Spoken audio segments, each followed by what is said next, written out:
Summit. Today is day 4 of the Living in Oneness Summit. We've got another great program in store. We have over 15,000 people registered for the summit, and the registration numbers are still climbing. I'm guessing we'll go past 20,000 by the time the summit is over a week from tomorrow on Sunday, May 18th. I'm Steve Farrell, the Worldwide Coordinating Director for Humanities Team, and I'm one of the hosts of this summit. Please get comfortable. We are going to have so much fun during the hour ahead. We are broadcasting live each day with 2-hour-long programs, and we're talking about how we can come fully alive as part of the divine. That's the focus of this Living in Oneness Summit. I'd now like to introduce our special guest. He is a dear friend and someone I've worked with closely over the years in building Global Oneness Day. His name is Ed Mills. And Edward Mills is the creator and the host of the popular Abundant Mystic teleseries. Through his own summits and his work with the SHIP Network, he has interviewed over 200 of the world's leading-edge thinkers. He is the co-author of 2 best-selling books, Healing the Heart of the World, Harnessing the Power of Intention to Change Your Life, and also Your Planet and Align, Expand and Succeed, Shifting the Paradigm of Entrepreneurial Success. He is also, as I mentioned earlier, a great friend. I've worked with him closely in the years 2011 and 2012. He helped us build Global Oneness Day. He's a great guy, and I love him dearly. And welcome to the Living in Oneness Summit, Ed. Oh, I think he still is. We're still in the process of reaching out, of bringing him on, so I'm sure he'll be here with us shortly. You're going to enjoy this program with Ed. He's going to talk about being a conscious parent and raising conscious children. He's got a daughter who he loves dearly, and he's going to talk about just being a conscious parent, what's it like to raise a daughter. He is public about he himself was adopted. And so that's brought in special challenges and interests. My own children are adopted. My wife and I, Stephanie and I, decided back when we were having a family that that was really our calling, to adopt our children. So we first adopted our son, Dylan, who's 12, and then our daughter, Sophie, who's 9. And it's a special calling. I believe that in oneness, what happens is kids that decide that they're going to be adopted together with the divine, with God, before their life, they decide, so to speak, whose tummy they're coming through, their birth parents, and also who their adoptive parents will be. So I believe there's a sacred agreement before kids come into an adopted family, and we often talk with our kids, Dylan and Sophie, about this, the special agreement that they made with God concerning who their birth parents would be and who their adoptive parents are. So truly a special, an extraordinary thing. I want to share the summit has been just extraordinary. We started on Wednesday this week, and we had Jennifer McLean come on as we began the summit to share just about personal healing, all of the things that we can do to bring ourselves into a healed state. There's so many wounds that people had from childhood, and she just took us through a beautiful experience of how we can heal ourselves and just come into a place where we can open ourselves to the divine and really live as a part of the divine. And that was just the first session. There were so many incredible sessions after that. So the summit has been an incredible experience, just a treasure trove of wealth of information and spiritual tools for living in oneness. And today we have 3 programs, this one with Ed Mills and then Nina Meyerhoff at 11:30 Pacific time. I'm going to just check and see if Ed is on the line here again. Let's see, I think they're reaching out to him now. So that's Ed Mills again, and I might just bring on my co-host here. My co-hosts are Dee Meyer and Nanette Kennedy, and if you all want to come on the line, feel free to come in and join me. We can just chat a little bit about what the summit has been so far. It has been just truly extraordinary. Hi, Steve. I'm here with you while Nanette tries to continue reaching out to Ed. And it really has been a remarkable series of calls. Yes, it has. So I've got Dee Meyer here with me. Nanette Kennedy, is that you also? Okay, she's she's reaching out to Ed right now. Let's just go through this. Yes, I'm here too, and I'm. Yes. And okay, so Nanette is here also. The three of us: Nanette Kennedy, Dee I'm Meyer, here. Steve Farrell, and I think we're just waiting for Ed to join us. He'll join us momentarily. Let's just share a little bit about this summit and some of the highlights. I mentioned earlier that the first call was with Jennifer McLean on Wednesday morning. After that, Barbara Marks Hubbard and her sister Patricia Ellsberg. That was Wednesday. Then on Thursday, we had Bill Urey, who founded the Abraham Path Initiative. And after Bill Urey, we had Deborah Rosman, who is the president and co-CEO of HeartMath. Then on Friday, Don Miguel Ruiz and Don Jose Ruiz. After that, Rachel Jane Groover. And then this morning, James O.D. And then Ed Mills is here today, and also Nina Meyerhoff. Gosh, there's so many extraordinary things I can talk about in the programs that have already happened and spiritual tools that I've made note of. Dee and Nanette, do you want to come in with things that you'd like to share about what we've seen so far? I would love to. You know, I was thinking back to our opening with Jennifer McLean and some of her powerful work that she took us through with connecting into that heart space, the energy of love and your inner child, and really, really powerful work that she took us through, and it's so quick. That's what amazed me, Steve, is how quickly she can bring you to that center. That energetic field that was created during the call was really, really powerful and quick. Yes, it was powerful and quick, and her own process was how she spoke to that part of herself and said, I'm sorry, I love you. And she shared it with so much emotion and so much power. People, even those that were running our call and listeners, were just in tears because I think she was talking to that part of herself that was unhealed or where there was financial lack and not prosperity. But I think she was talking to everybody all at once and just brought everybody into tears by sharing her powerful healing process. Absolutely. I know I was moved to tears. Steve, I want to try something real quick. I'm going to take our call off of lecture mode and see if by chance Ed is on in the other group. Okay. And also, Ed, are you with us? Yeah, here I am. Yay! I had us down for 11. Okay, that's Ed Mills. So we can. I think Ed had down the Mountain Time, and not Pacific time. I think we had a time change thing, but here I am. Sorry about that. Fantastic. Well, Ed, I hope you got to hear your generous introduction.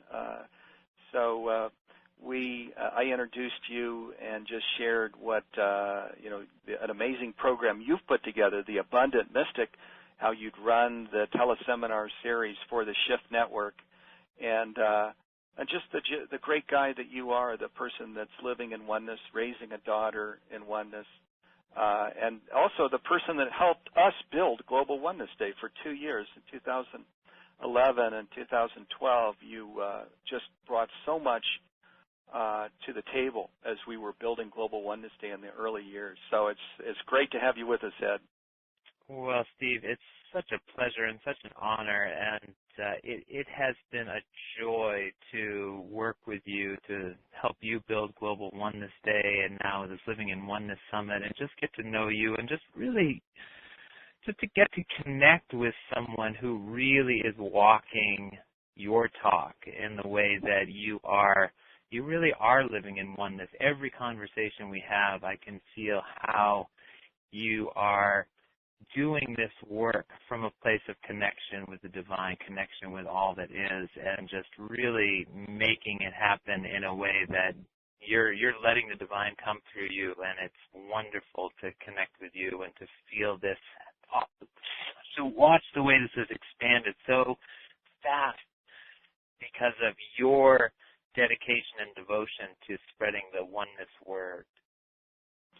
Well, thank you, Ed. Gosh, I'm back at you, and I want to just say, I think for all of us that are doing this work, we share tools with our wives and our kids, and in Humanities Team, of course, we share these tools all over the world, and of course, then our invitation is to live by these same tools. So certainly I do that, and just invite the divine to, express through me. I know, Ed, you do the same, and our listeners do.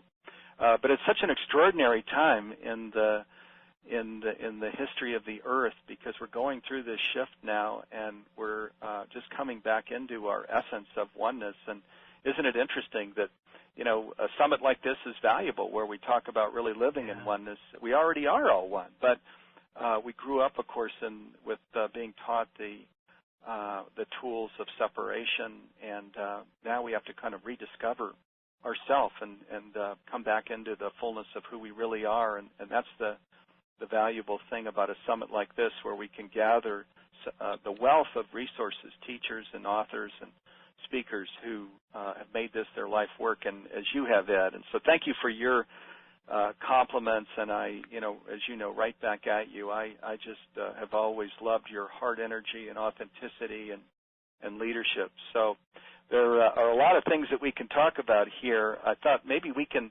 let's begin with just your Abundant Mystic teleseries, because I know that really is about living in one as an abundant mystic, which is what you call the program, where you, and I love the way you talk about how we can just lift the heaviness of the world off our shoulders.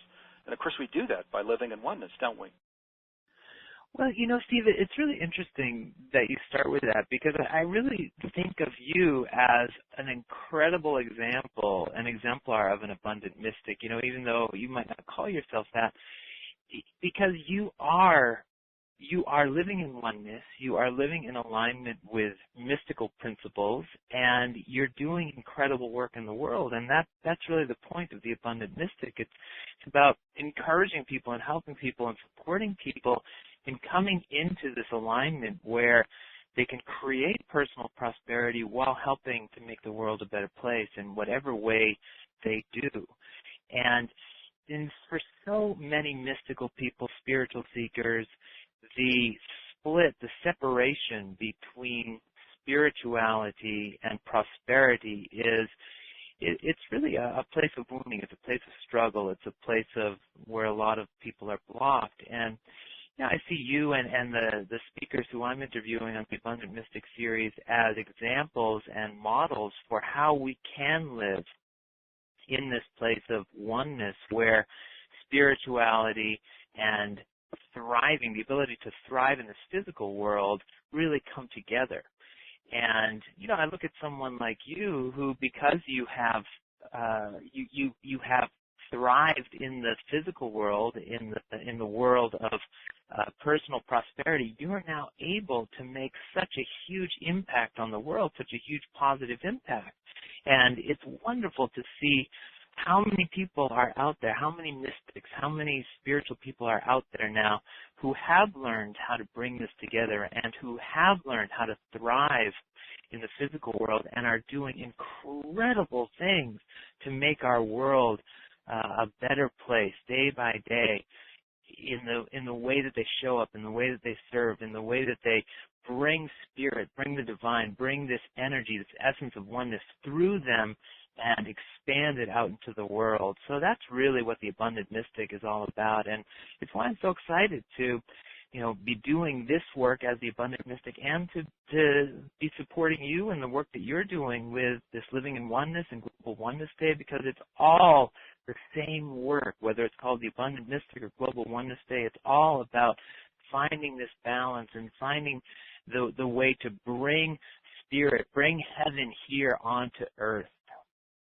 Yes, it is, and you're bringing in, the aspect of kindred spirit between us and listeners and people that are part of your summits, Ed, and I love it. This, of course, we're celebrating the Mother's Day weekend this weekend, and in Mexico, today is Mother's Day. In the United States, it's tomorrow. So, gosh, happy Mother's Day, to all the mothers on the line. And even those in the United States, heck, let's begin a day early. When we talk about kindred spirits, mothers are such beautiful, glorious examples of oneness, unconditional love and forgiveness and so on. So it's so nice to be with you as a kindred spirit, Ed, and with all the mothers of the world who we're celebrating today and tomorrow, hopefully during the long weekend.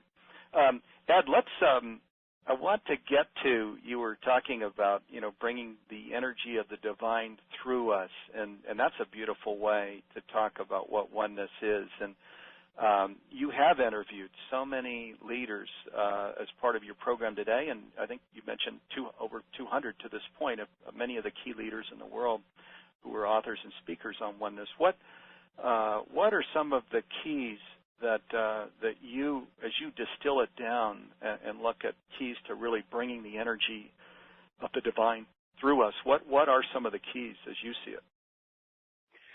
Well, there are many keys, but when it comes right down, when I get to the heart of it and distill it down, that one of the keys is a desire, an intention, and a dedication or devotion to that process of bringing the divine through you, of whether you call it sort of opening up and awakening and expanding or allowing the divine to come through you, that there has to be a dedication and devotion and a desire to have that happen. And what I'm seeing is that so many people, there seems to be an awakening now happening on the planet where so many people get that that is what's needed now.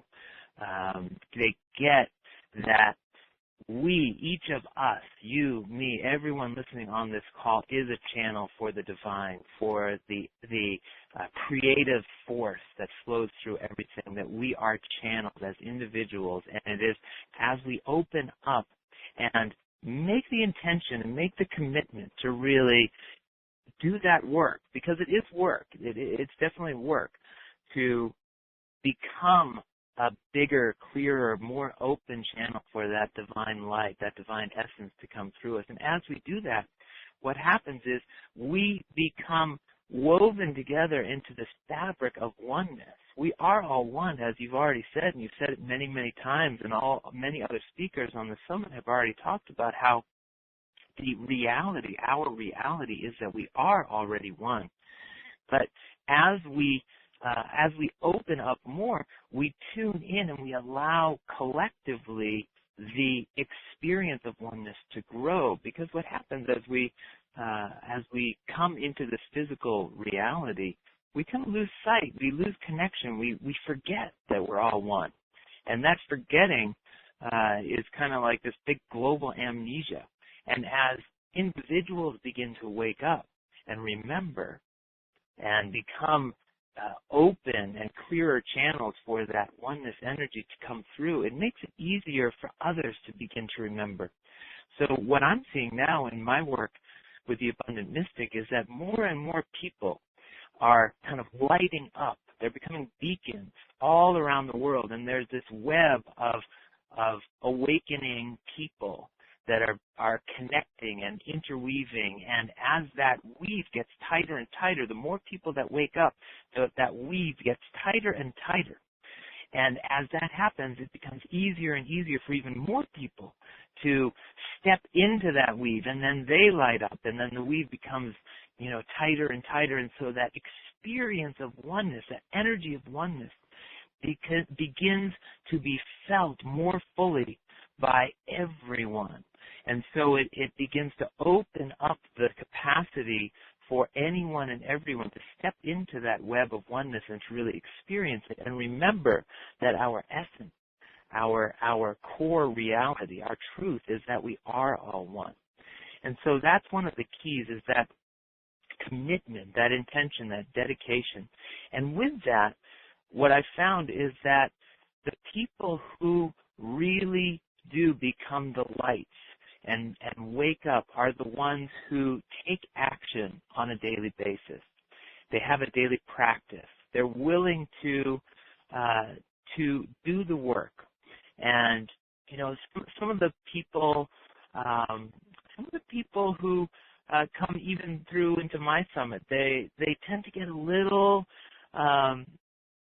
sort of into this magical thinking place. And I'm a big fan of magical thinking. I think there's so much magic in the world, and I love the magic that can happen when you suspend disbelief and you open up to the limitless possibilities that are available to us. And what I've found is that magical thinking on its own doesn't do it. It doesn't wake you up. It doesn't open the channels. It doesn't allow you to become that awakened and awakening being that allows the energy of oneness to come through.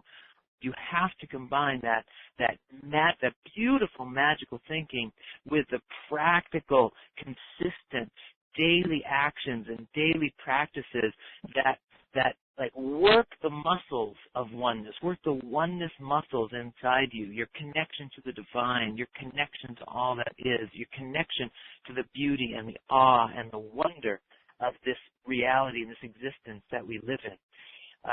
It's amazing that as I say that, I'm looking out my window, there's this beautiful, bright yellow bird just kind of fluttering and hovering and just reminding me of the beauty that is all around us. And when we make that commitment, to the practice, then what happens is we begin to open more to the magic.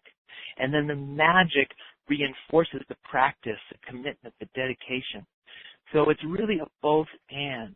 And if you have just one or the other, you can make progress, but not nearly as fast as if you have the commitment to the practical steps, the practical actions, and the openness and the willingness to suspend disbelief and open to the magic that's available.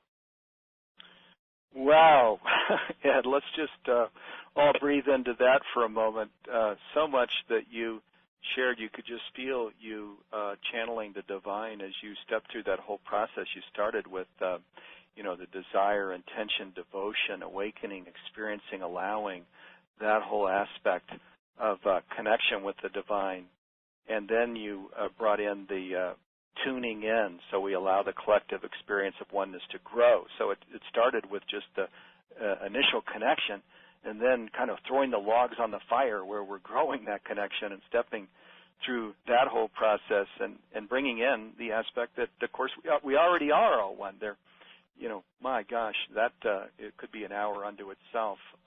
Back over the millennia, back to the Vedas, back to here in the United States, sacred text, the Old and New Testament, the discussion of oneness, all of the scientific inquiry, 1933, so 81 years ago, the Nobel Prize winner for physics says that we are all one, Edwin Schrodinger. And then, of course,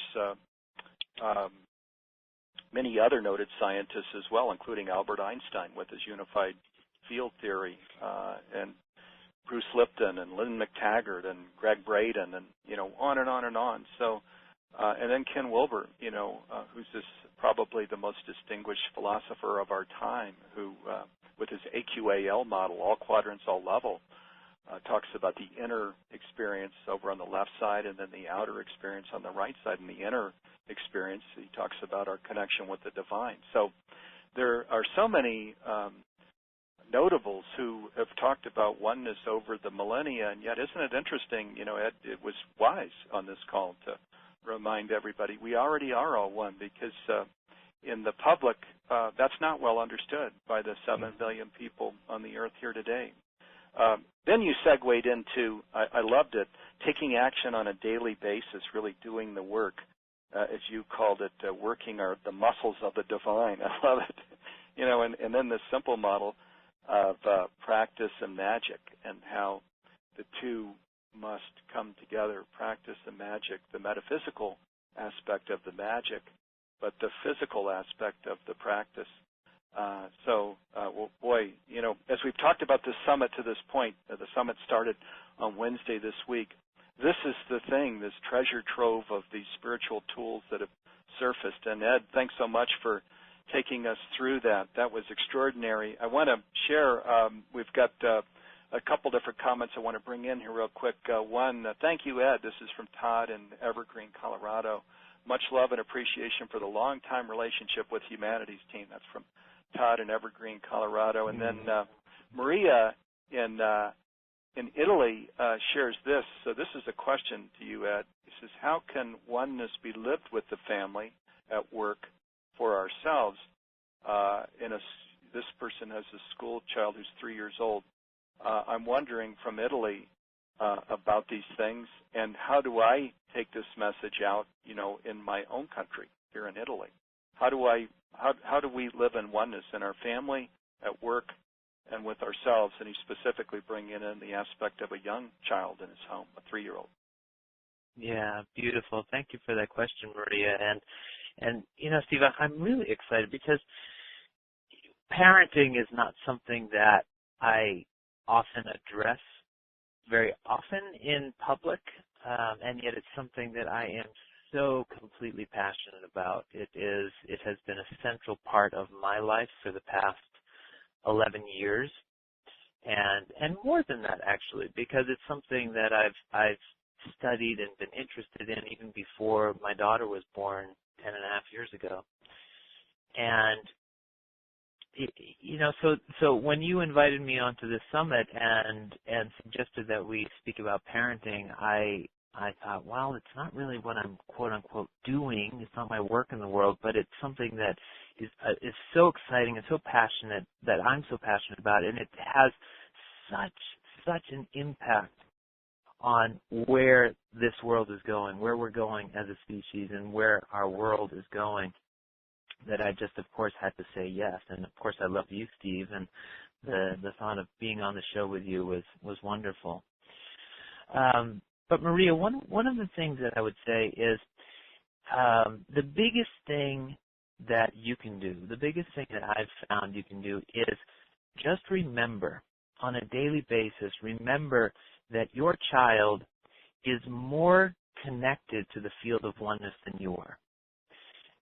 Children, when they come in, are still close to that experience, that visceral, that feeling that they have on a body, emotional, energetic level of oneness. They are still in that field.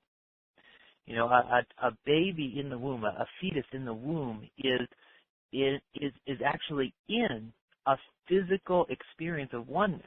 They are in the oneness of their mother's womb.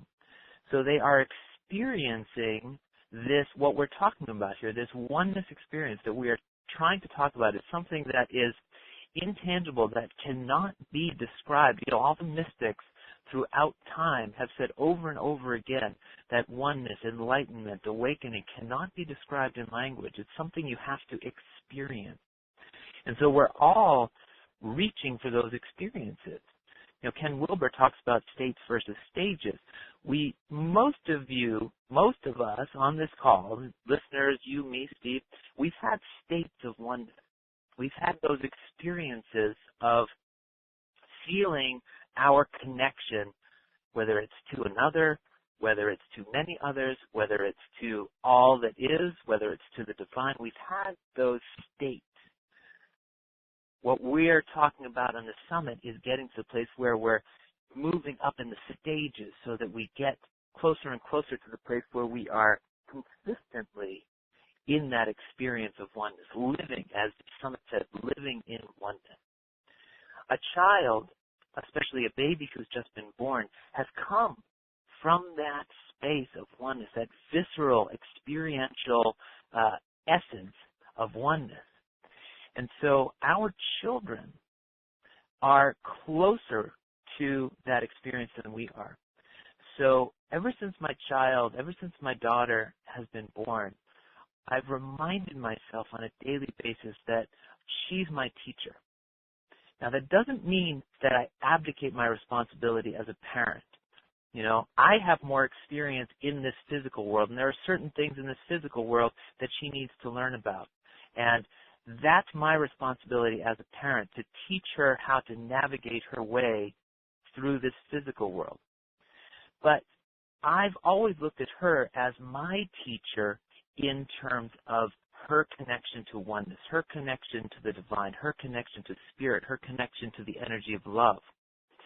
And as I remember that, what it does is it encourages me to create opportunities, create environments that allow her to hold on to that remembrance as much as possible, for her to hold on to her connection to oneness for as long as possible. And I have no illusion, and I understand that it's very possible that in this world she may disconnect from that very strong feeling of oneness that she had when she was young.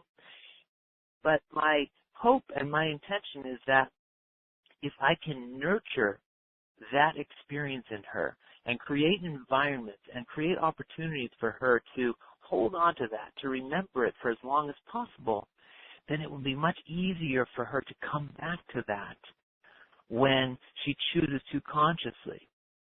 Because for me, and I don't know, for many of the people on this call, this journey back to oneness has been very arduous at times.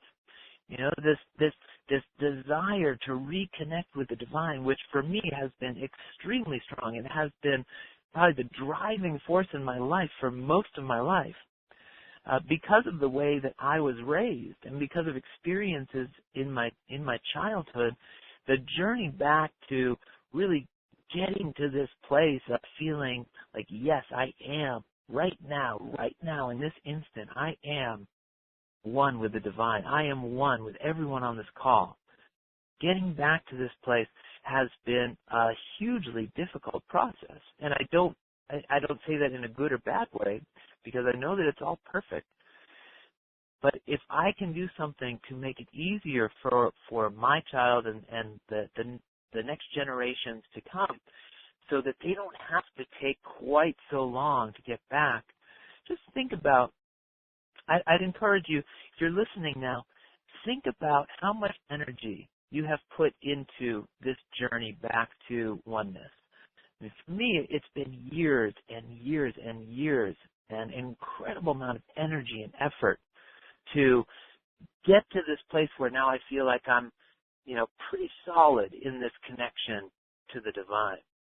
And I think about, well, Jesus, if when I had started my, conscious spiritual journey back in my 20s, if all of those, 25, however many years that I've been on this journey, if I could have instead already been in this place where I was connected with oneness, connected with the divine, and felt really stable and solid in that, how much of that time, how much of that 25 years of work and effort and energy and study could have been focused on serving and improving this world and being, bringing creative ideas forth into the world. I mean, just think about how much, just me. I'm just thinking about me. Just think about how much of that could have gone to making this world a better place. And ultimately, it all comes around, and I am making the world a better place now, and I was even through all that time. But if our children could come into this world knowing that they are one and hold on to that remembrance, never forget that they are one with God, one with the divine, one with all that is. And instead of needing to spend all that time and all those years and all that energy remembering that, instead they have all that energy, all that time, all that awareness open and available to focus on their creative expression, to focus on solving problems, to focus on making this world a better place. Just think about how that will change the course of our world and our existence. So that's why this work, especially when it comes to how we raise our children, is so, so important. It will have, I believe, the biggest impact on our future than anything else we can possibly do. Yes, it will. Gosh, Ed, woo! Again, such a treasure trove, and now we're really down in it. Gosh, I know you responded to Maria's question in Italy. Let's just stay here because this is so extraordinary. This aspect that you bring out, that of course, children come from the womb, which is a oneness experience, and in this, as we teach each other, parent-child and child-parent, this aspect of remembering how to connect with the divine, that the child is actually out ahead because they're newer on the earth and they don't yet have a mask for trying to not look like they're in oneness. They just walk around in oneness and talk from the heart and, etc.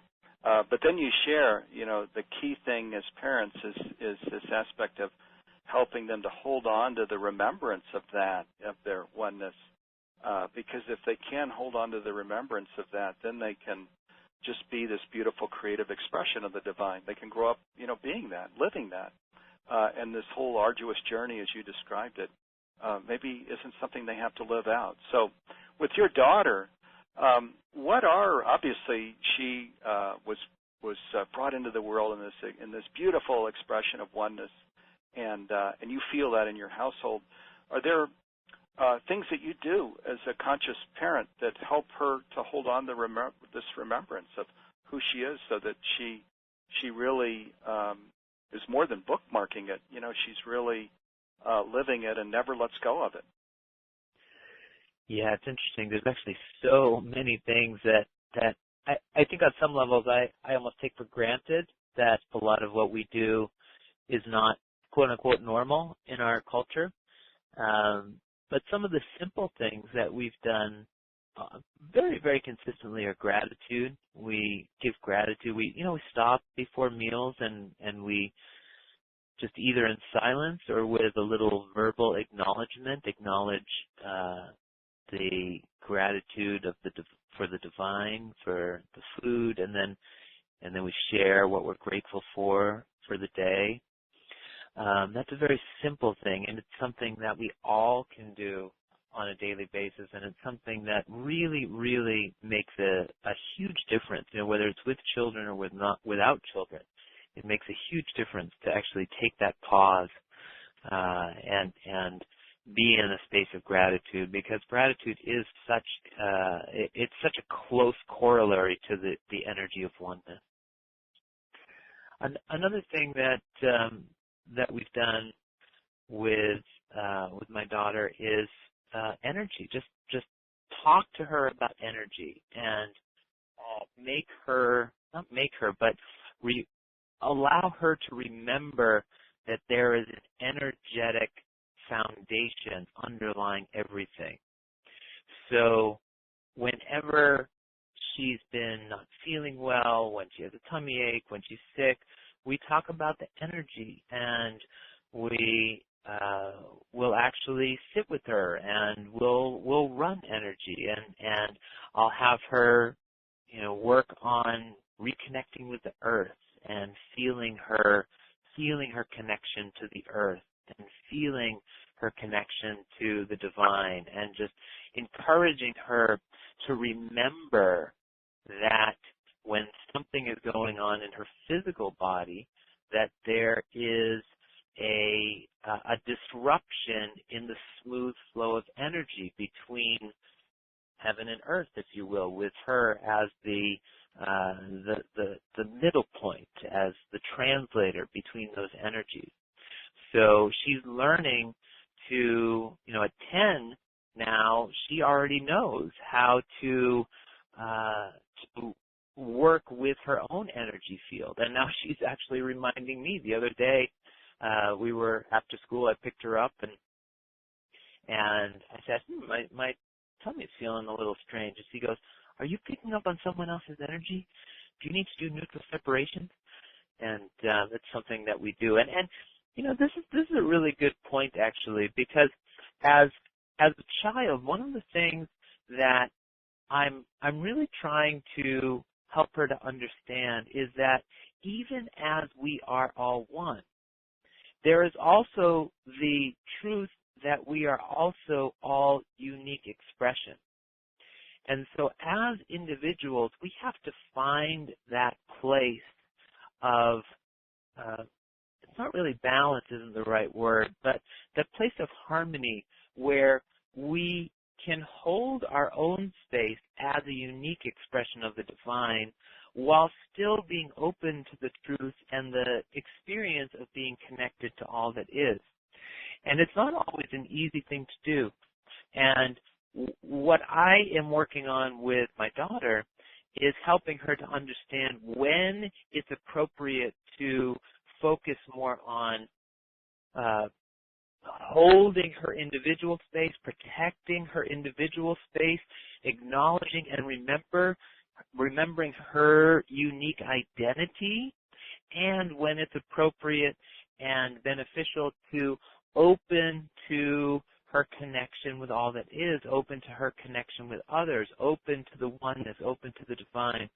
And when what I love watching is that she's learning to navigate that. She's learning to find the flow, to find that back and forth between, okay, here I am as a unique individual, as a unique expression of the divine in a unique separated space, and here I am as a connection, as a piece in this bigger oneness puzzle, and I'm feeling myself as that oneness and beginning to find her way back and forth. And that fluidity is something that will serve her as she grows and as she moves out into the world. And it's something that we can all play with and work with and, get to know that balance and that harmony that comes from being comfortable both as a unique expression, separate,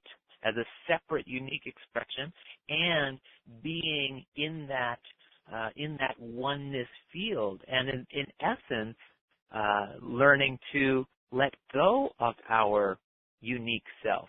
So it's this really beautiful dance that I'm seeing her come into. And as she's 10 and things are starting to shift and change in her body, it's really beautiful to watch how she's navigating this and struggling at sometimes with the what does it mean to be a unique expression within this field of oneness? What does that really mean? And how do I manage that? How do I navigate that? And quite honestly, as a parent, I don't always have the answer for her. I don't always have the answer, but what I do have is I have the capacity to hold her, to create a container within which she can grow and expand. And part of that container as parents that we can hold is letting our children know that it is safe to make mistakes, that it is safe to get frustrated, that it is safe to be in that struggle, that it's not wrong, that when she's frustrated, whether it's with something that seems very physical and tactile, or whether it's an emotional frustration, or whether it's a deeply spiritual frustration, that frustration is actually really good. That's a sign that our children are on the edge of learning something really big. And the more we can give them the space and the spaciousness and the safety to explore that, the faster they will move through it, and the better and more importantly, the more they will learn that it's okay to be at that edge. See, most of us were taught it's not okay to be at that edge, and that's our learning edge, that edge where it's hard, where it's difficult, where it's frustrating, where we want to give up.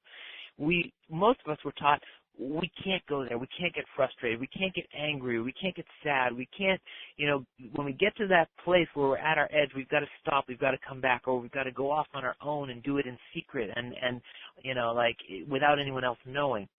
So one of the most important things that you can do if you're a parent is to teach your children that it's okay to be frustrated. It's okay to be at the edge. It's okay to be in that place where you don't know, in that place where the outcome is uncertain, because it's in those places, it's at those edges where growth happens, and it's at those edges where the doorway to oneness really begins to open more fully.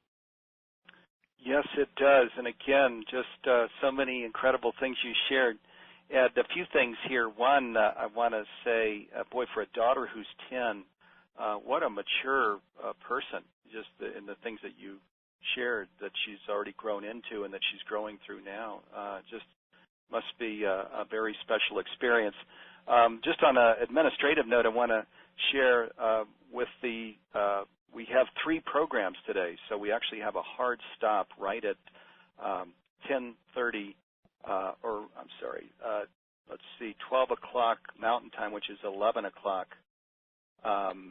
Pacific Time. So we've got about 10 more minutes, and then we're going to go into a wrap-up, so we don't lose people with the final things that we're sharing. So I thought we're actually about 9 minutes. With the 9 minutes that we have left, Ed, if you're comfortable, one of the things that you were talking about there in the exchange with your daughter was this energetic foundation. She was referencing, that maybe there was an energetic foundation underlying something that was going on with you at one point when you were picking her up from school, and you mentioned one of the energetic tools that you use. But and I don't want to put you on the spot, but I'm thinking, is there something experiential here, insofar as energy work that you do with your daughter or in your home with yourself that you could take us through, that is one of the energetic foundation tools that you use, where you're bringing yourself back into balance, or maybe doing it with your daughter? Yeah, absolutely. I would love to, Steve, and I love being put on the spot. Let's actually do that, neutral separation, because it's such a powerful tool, and it's, it's interesting that in some ways this might seem as if it's the opposite of the energy of oneness, but what I have found is that as I have learned to be more centered in myself, as I have learned to come into the center of myself and to know the center of myself, it has given me a more solid, stable foundation from which I can then go out and experience the energy of oneness. So this exercise, this process, it's very, very simple. And that's why it's so beautiful and wonderful to teach to your children. But it's also, this is a process that when I learned this back in the mid-'90s when I was going through my energy training. And it's something that when I first learned it, probably for the first 2 to 3 years, I was using it multiple times daily to really help me get back into my center, help me get back into myself and remember myself as a unique expression of the divine. And I still use it on a very regular basis, not as much. I don't need it quite as much anymore, but I still use it once in a while. And it's something I've taught to my daughter, and it's something that she uses on a daily basis. So it's called neutral separations, and it's very, very simple. It's very easy. It's very fast. It's something you can do anytime. You don't need to go into meditation. You don't need to close your eyes. You can just do it wherever you are. And basically, the process, it allows you to come back to yourself. If you have found that you are entangled with someone else's energy, it's a really easy way to reestablish your own sense of self and to disengage your energy system from the other person.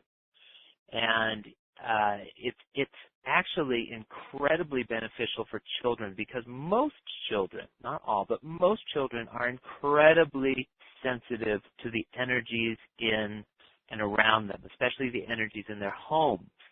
I know that when I was growing up, I was incredibly energetically tuned in to what was happening in my parents, and they were so tuned out and turned off that I would often take on their energy, take it into my space in an attempt to kind of keep the peace and create harmony in the house.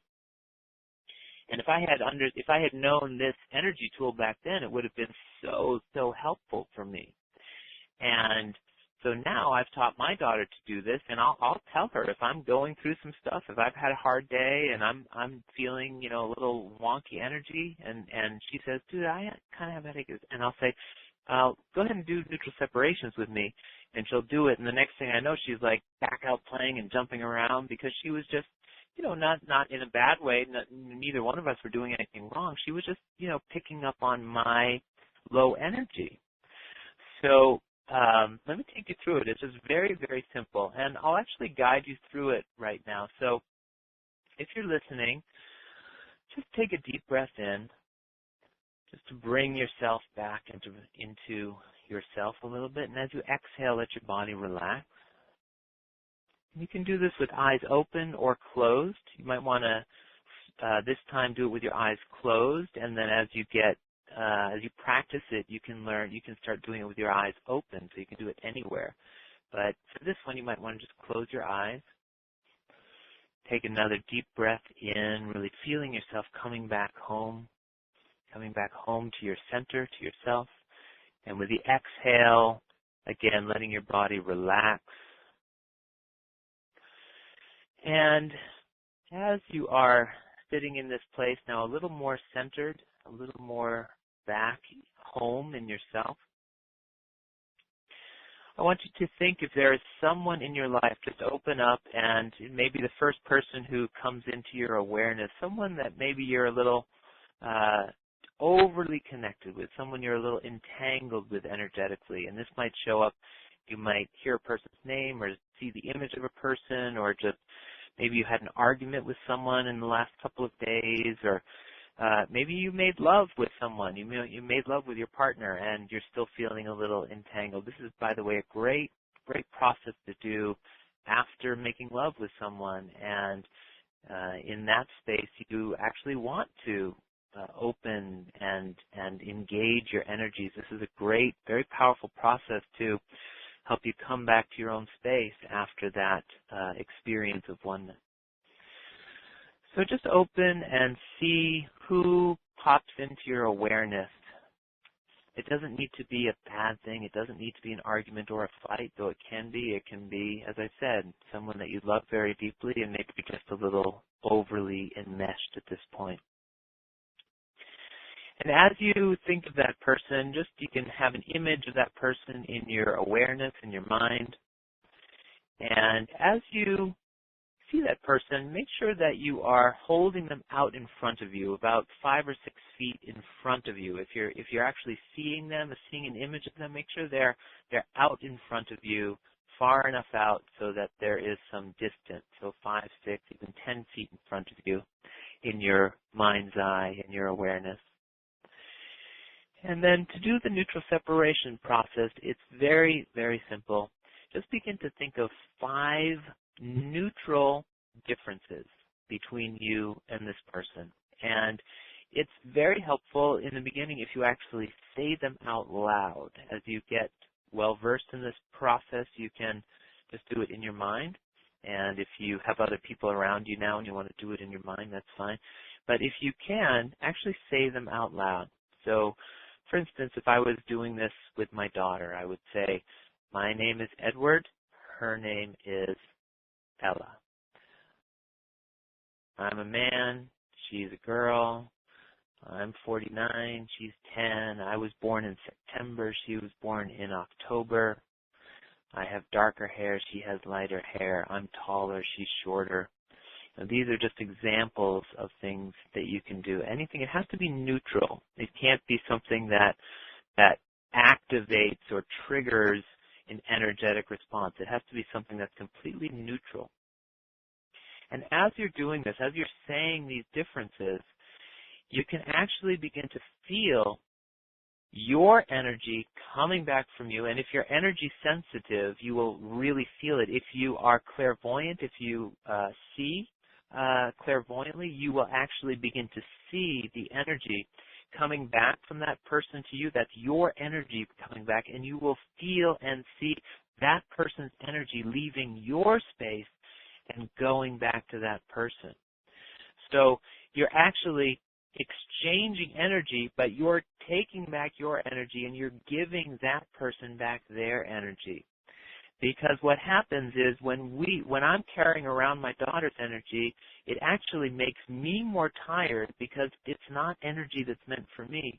And it makes her more tired because she doesn't have all of her energy. So it's Ed, actually... I'm going to come in here. I apologize, I'm coming in only because we are nearing there's actually a hard stop. People on the instant teleseminar won't hear us after we hit the hour. But just in 30 seconds, are there any more just wrap up? Because I think you actually were nearing the completion of this incredible energy work. Yeah.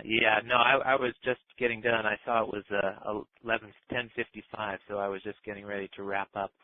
No, that's it. Just work on that practice as you feel entangled. That's a great practice to do on a daily basis.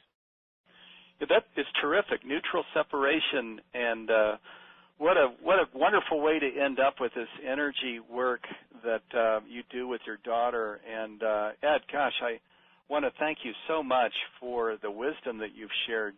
Truly profound from stepping through this aspect of all of us, as light workers and as individuals coming back into the fullness of oneness, into family life, and your daughter who's 10, and then this experiential exercises we wrapped up. So truly extraordinary. So many spiritual tools here for us and for our families, and I'm so grateful and that you were part of the Living in Oneness Summit, because you've certainly put a lot of tools in our spiritual toolkit here. Before I get to other thank yous, just a couple of things I want to remind people. You can go to the livinginone.com site, livinginone.com, and then if you go to that program and replay page, you can leave any comments and inspirations or questions that you didn't get to here during the program. That's the third over at the bottom. The second over at the bottom is the upgrade page. There is a 48-hour replay, free replay on these audios of each of these authors and speakers. And then as well, there's the upgrade option. That's the second over. During the summit, we have a $100 discount on the upgrade, and you can come back to this wisdom then as often as you like and share it with family and friends also. Let's see. I want to thank my colleagues here that have helped with this call, the host, Dee Meyer and Annette Kennedy, who are a key part of the Living in Oneness Summit, and other people in Humanities team who have made this summit possible. And last and certainly not least, I want to thank all of you, the listeners who are here this Mother's Day weekend with us, sharing this incredible experience of living in oneness. There's a third program coming up. I'm going to get to that in just one second. But before I do, Ed, I think you mentioned the site that people can go to earlier to learn more about you and your programs. Can you share that again, the web address that people can go to? Sure, happy to. It's theabundantmystic.com, and that will give people the chance to sign up for the summit. We've got 3 weeks left in our summit and another one coming up in the fall. So it's theabundantmystic.com that people can go to. Okay, terrific. Check that out. And next up is Nina Meyerhoff, who created a program called Children of the Earth. She's going to talk about living in oneness in our homes and these oneness programs for children all over the earth. She's a member of the Evolutionary Leaders. She's going to be interviewed by Dee Meyer, who, again, is one of the hosts for the Living in Oneness Summit. That's coming up in a half hour. And thank you again. Thank you so much for joining us. Great to have you with us. And, Ed, look forward to collaborating with you again soon. Likewise. Thank you so much, Steve. It's been a great honor to be here. Yes, and so fantastic to have you here. And we'll be back in 30 minutes, everybody. Take care.